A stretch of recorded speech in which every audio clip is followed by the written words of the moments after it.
আজকে মঙ্গলবার প্রচণ্ড গরম বন্ধুরা। আজকে সকাল থেকে উঠে সকালে করেছিলাম হচ্ছে রুটি করেছিলাম। মা একটুখানি গাছের পাকা আম ছিল, সেটা দিয়ে মাকে দিয়ে দিলাম একটা রুটি। আর আমি খেলাম একটু তরকারি ছিল গত দিনে, সেই তরকারিটা একটু গরম করে নিয়ে খেয়ে নিলাম। মা ভীষণ ভালোবাসে আম খেতে, কিন্তু যেহেতু বয়স হয়েছে একটু বুঝে শুনে দিতে হয়। তো যাই হোক, মাকে বললাম, মা বললো ঠিক আছে তুই আম দিয়ে বরঞ্চ দিয়ে। তো মা আম দিয়ে সকালে রুটি খেয়ে নিল।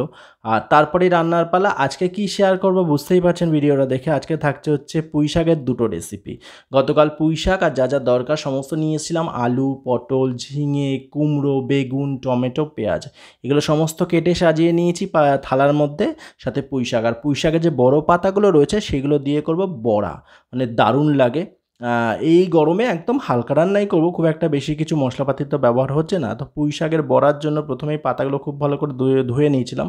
যে ডাঁটিগুলো ছিল ওগুলো পুঁই শাকের মধ্যে দিয়ে দিয়েছি, আর পাতাগুলো বেশ ভালো করে হাতের সাহায্যে একটু ছিঁড়ে এর মধ্যে কুচি কুচি করে দিয়ে দিলাম।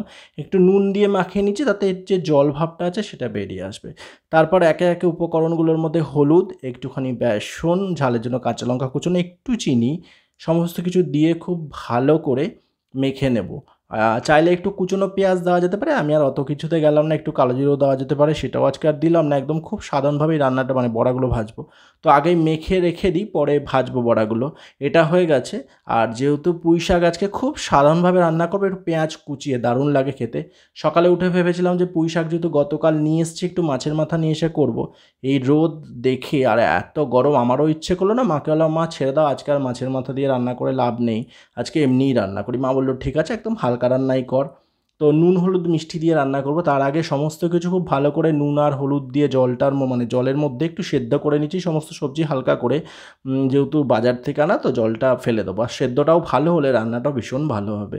তো যাই হোক, এগুলো মোটামুটিভাবে কিন্তু সেদ্ধ বসিয়ে দিয়েছি, আর সেদ্ধ হয়েও গেছে। এবার আমি এর যে জলটা সেটা ফেলে রান্নাটা শুরু করব। কড়াইতে ফোড়নের তেলের মধ্যে শুকনো লঙ্কা, তেজপাতা আর পাঁচ ফোড়ন দেবো। পাঁচ ফোড়ন এমন ফোড়ন যেটা যে কোনো রান্নার স্বাদ কিন্তু ভীষণ ভালো আনে। তবে হ্যাঁ, সব রান্নার কথা বলছি না, বেশ কিছু রান্না থাকে যেখানে পাঁচ ফোড়নের স্বাদটা ভীষণ ভালো। অনেকে কিন্তু তিন ফোড়নও রান্না করে। তো আজকে আমি পাঁচ ফোড়ন দিয়ে পুঁই শাকটা করবো। সমস্ত কিছু খুব ভালো দেখলাম সেদ্ধ হয়ে গেছে। তেলের মধ্যে ফোড়নগুলো দিয়ে দিচ্ছি। আর ঝালের জন্য কাঁচা লঙ্কা, এখানে তো শুকনো লঙ্কা দুটো দিলাম গন্ধের জন্য। আর কাঁচা লঙ্কা চিড়ে দেবো চার পাঁচটার মতন। লঙ্কাগুলো তো একদমই ঝাল নেই এখন। আমাদের গাছে দেখলাম যে লঙ্কা গাছ আমাদের বাড়িতে রয়েছে, একটা বড় গাছ আছে। গত মানে বেশ কিছুদিন আগে অনেকগুলো ফল দিয়েছিল, মানে অনেকগুলো লঙ্কা ছিল বেশ ঝাল ঝাল। আ কাল পরশু আজকেও তো দেখলাম যে বেশ ফুল হয়েছিল, সেগুলো থেকে ফল তো চলে এসছে, মানে লঙ্কা চলে এসছে গাছে। তো যাই হোক, গাছে লঙ্কা হোক, একটু ঝাল ঝাল লঙ্কা দিয়ে না রান্না করা যাবে, গরম ভাতেও দারুণ লাগে।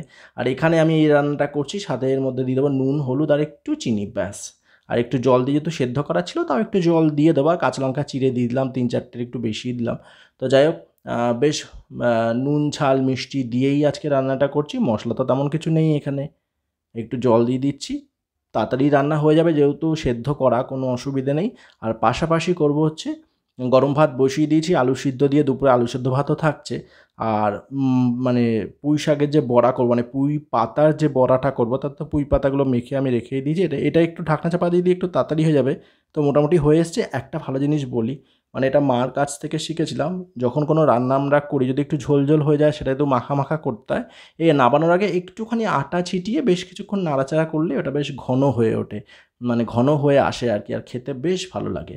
তো এটা একটা ভালো জিনিস, আমরা যেটা শিখে এসেছি সেটা আমি শেয়ার করলাম আপনাদের সঙ্গে। আপনারা কে কে এই কাজটা করেন রান্নার সময় অবশ্যই জানাবেন। তো পুঁই শাক হয়ে গেছে, নামিয়ে নিলাম একটা বাটির মধ্যে, মানে টিফিন বক্সের মতো। এটা বেশ সুবিধা, ঢাকনা থাকে তো, আমার বেশ ঢেকে রাখতেও সুবিধা হয়। তো খাওয়া দাওয়ার পরে এখন বসে আমি এখানে মানে ঘরে বসে এখন অডিওটা দিচ্ছি, ভয়েসটা দিচ্ছি। তো বন্ধুরা, এটা রান্না হয়ে গিয়েছিল। আমি বেশ সুন্দর করে সাজিয়ে গুছিয়ে রান্নাবান্না আজকে করে নিলাম। এটা হয়ে গেছে। ঢাকনাটা হালকা চাপা দিয়ে রাখবো, যাতে গরম ভাবটা কাটার পরে ঢাকনা চাপা আমি পুরোটাই দিয়ে দেবো। তো এই টিফিন বক্সের সুবিধা হয় যখন রান্না বেশি হয়, বা একটু মনে হয় যে সকাল দুপুরে খেলাম, রাত্রের জন্য রেখে দেবো, টিফিন বক্সটা করে আমি ফ্রিজে ঢুকিয়ে দিই। তাতে এই টিফিন বক্সে খাবার রাখতে বেশ সুবিধা আর কি, আর বেশ বড়সড় বক্সটা। আর পাশাপাশি ওটা হয়ে গেছে, সামান্য একটু তেল দিয়ে আমার পছন্দ করা বসিয়ে, তেলটা খুব ভালো করে গরম করে পুঁই পাতার যে বড়া সেটা ভেজে নিচ্ছি। 6 পিসের মতো বড়া হয়েছিল, একদম অল্প। বড়া ভাজা আমার ভীষণ ভালো লাগে, আর বিভিন্ন ধরনের জিনিস দিয়ে বড়া ভাজতে বেশ ভালো লাগে। ফুলকপির বড়া, বাঁধাকপির বড়া, বা বিভিন্ন ধরনের সবজি একসাথে দিয়ে সেটাও বেশ ভালো লাগে।